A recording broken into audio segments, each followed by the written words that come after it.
দর্শক, হঠাৎ করেই বাড়ছে পেঁয়াজের দাম। নাটোরের পেঁয়াজ বাজার পরিস্থিতি জানাতে যোগ দিচ্ছেন সহকর্মী দেবাশিস কুমার সরকার। দেবাশিস,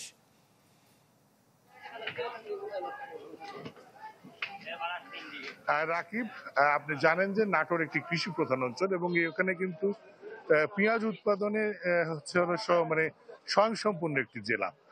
নাটোরে প্রায় ৬,০০০ হেক্টর জমিতে পেঁয়াজের আবাদ হয় এবং যা থেকে উৎপাদন হয় প্রায় ৮০,০০০ মেট্রিক টন পেঁয়াজ। অথচ নাটোর জেলার চাহিদা আপনার ২০,০০০ মেট্রিক টন পেঁয়াজ। তো এই অতিরিক্ত পরিমাণ যে পেঁয়াজ সেটা কিন্তু জেলার বাইরে যায়। আমরা গত ২-৩ মাস আগেও কিন্তু নাটোরে দেখেছি যে পেঁয়াজ নিয়ে কৃষকের এক প্রকার হাহাকার, দাম না পাওয়ার কারণে। অথচ আজকে সেখানে পেঁয়াজের দাম ৮০ থেকে ৮৫ টাকা পর্যন্ত বিক্রি হচ্ছে নাটোরের বাজারে। আজকে নাটোরের বাজারে পাইকারি দরে পেঁয়াজ বিক্রি হয়েছে ৭৫ টাকা কেজি। তো এই যখন পরিস্থিতি, তখন এখানকার যারা ব্যবসায়ী তারা যেটা বলছেন যে আসলে পেঁয়াজের সরবরাহ তারা পাচ্ছেন না, আড়ত থেকে তারা কম দামে কিনতে পারছেন না, যার কারণে তারা বেশি দামে বিক্রি করতে হচ্ছে।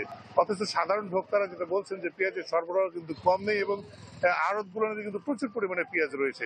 প্রতি বছরই পেঁয়াজ নিয়ে একটা সিন্ডিকেট তৈরি হয় এবং যার ভোগান্তি সাধারণ মানুষকে দিতে হয়। যদিও বর্ষার কারণে, দোকানিরা বলছেন যে বর্ষার কারণে প্রত্যেকটা সবজির সরবরাহই কমেছে, যার কারণেই এই সবকিছুর দাম বৃদ্ধি পেয়েছে। বিশেষ করে কাঁচামরিচ ২০০ টাকার উপরে কেজি দরে বিক্রি হচ্ছে, এছাড়া বেগুন বিক্রি হচ্ছে ১০০ টাকার উপরে, এছাড়া ফুলকপি বিক্রি হচ্ছে ১৫০ টাকা কেজি দরে। পটলের মতো একটি সবজি, সেই সবজিটাও কিন্তু ৭০ থেকে ৭৫ টাকা কেজি দরে আজকের বাজারে বিক্রি হতে দেখা গেছে।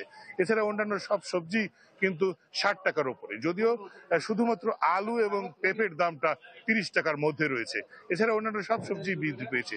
তো যাই হোক, পেঁয়াজের বিষয়টা নিয়ে সাধারণ ভোক্তা এবং ব্যবসায়ীরা যেটা বলছেন যে আড়ত লেভেলে আসলে যে সরকারি যে তদারকি, সেই তদারকিটা বৃদ্ধি করা প্রয়োজন। পাশাপাশি যে ভ্রাম্যমাণ আদালত, সেটা যদি চালানো যায় তাহলে হয়তো পেঁয়াজের দামটা সাধারণের নাগালে আসতে পারে বলে মনে করছেন স্থানীয়রা।